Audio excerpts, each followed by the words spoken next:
Hello and welcome to Galatta Plus. In this video review episode, we're going to be talking about Rahul Sadasivan's Irae. It is a decent enough horror thriller, but it needed better writing to become a classic. Pranav Mohanlal plays a spoiled rich brat who's home alone. Soon this home turns into a haunted house. But there is a twist, and the protagonist decides to get to the bottom of it. Scares and atmosphere and all, Irae is a solid theatre watch, but the writing doesn't do justice to the themes. That's the short take. A longer review follows, and it may contain spoilers. I mean, it does contain spoilers, you have been warned. Mritu towels from Ramraj, premium cotton and bamboo towels. Super soft, super absorbent. Darling 3D Diwali deals. நீங்கள் வாங்கும் ஒவ்வொரு பொருளுக்கும் 3 அற்புதமான deals. Divo Jodi, Panchadibam Puja Yennai, blend of 5 puja oils from the house of Sunland. With his last two films, Rahul Sadasivan has established himself a unique voice, and his latest outing too is unique in its design, in the sense that this too is not just a horror movie.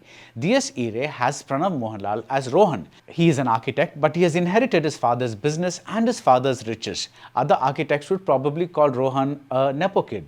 Rohan lives in an enormous, very posh bungalow. He is alone at present because his parents have gone abroad to be with his pregnant sister. But Rohan comes across as a pretty self-absorbed guy, and he isn't upset about being alone. The first time we see him is making out with someone at one of his house parties, overflowing with booze and spliffs and other assorted joys. He plays football, he plays the drums, he knows all the words to rock songs. Rohan is a westernized kid. So, like in Bhutakalam and Brahma Yugam, there is something going on underneath the horror movie surface. On one level, Irae is a coming-of-age story. It is about Rohan's arc from getting annoyed that his father is calling him to Rohan voluntarily calling his mother.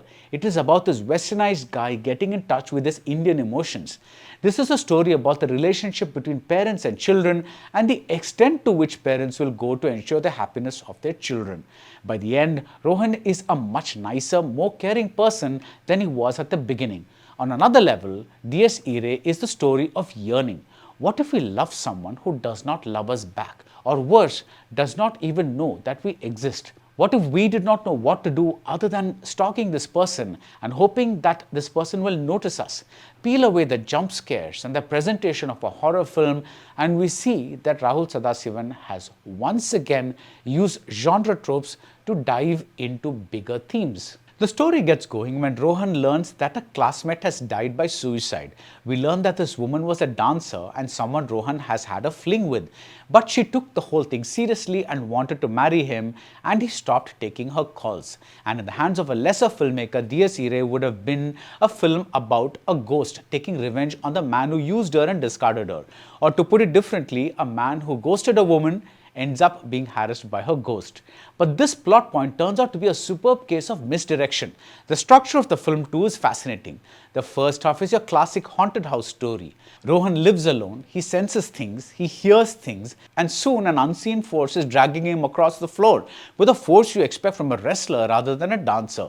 I was happy that there's a reason Rohan does not move out. Unlike the usual horror movie where we yell at the characters to get the F out and check into a hotel or something, Irae has Rohan say that this harassment will continue even if he moves, and he has to solve this issue if he wants peace. And post-interval, the film transforms into a kind of buddy cop detective thriller. Rohan takes the help of a contractor named Madhu, played by Jibin Gopinath, whose father was a priest familiar with rites and rituals. Again, we see the theme of parents and children. If Madhu's father seems to have given him the gift of sensing the paranormal, Madhu tends lovingly to his ailing mother. Rohan and Madhu go about making inquiries that will help them figure out what's happening. And this leads them to characters like Elsamma, played by a scene-stealing Jaya Krupp. This is one of those roles made to grab attention, and she makes every second count. In general, the performances are all solid and serve the film well. As always in Rahul's films, the behind-the-scenes departments are all aces, from Shehnaz Jalal's cinematography to Jyotish Shankar's production design to Shafiq Muhammad Ali's editing to the sound work by Jayadevan Chakarath and Emma Rajakrishnan. You know that click when you snap a hair clip back into place? You will never hear that click the same way again. But the screenplay doesn't match up. DS Irae runs just about 2 hours, and I would have happily given an extra 30 minutes of my time to see things being better fleshed out. I'd have liked a better reason for Madhu to say yes to helping Rohan. The connection between the title, which has to do with Judgment Day, and the story is very weak and looks forced. I wanted to know the exact reason behind the girl's suicide, the reason for the pointed close-up of a claw-like hand, and the reason her brother is attacked at a later point. Given the film's themes, the girl's parents aren't used much. I'd have liked the parent-child theme extended to this household too.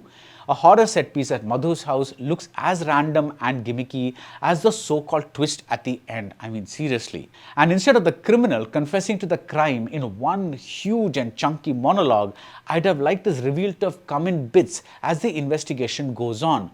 We can do a lot of guesswork for some of these answers, and some of you may say that not knowing some of these things is its own kind of satisfaction because we cannot possibly have answers to everything that happened in the girl's past.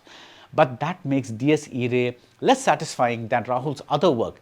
As a theatrical spectacle, it is a solid watch, even if the first half looks like a lot of time is wasted to get to the interval twist. But given the film's themes and ambitions, the results aren't enough. The film remains at a surface level. It doesn't sink into you emotionally the way a Bhutakalam did. It doesn't leave you with a sense of dread. It doesn't haunt you. You watch it, you enjoy the scares and the suspense, and then you forget about it. In other words, DS Irae is a decent enough horror movie, but as a Rahul Sadasivan film, it falls short. And that's it about DS Irae. If you like this video review, do subscribe to Galatta Plus, and see you soon at the movies. Mritu towels from Ramraj, premium cotton and bamboo towels. Super soft, super absorbent. Darling 3D Diwali deals. நீங்கள் வாங்கும் ஒவ்வொரு பொருளுக்கும் 3 அற்புதமான deals. Divo Jodi Panchadibam Puja Yennai, blend of 5 puja oils from the house of Sunland.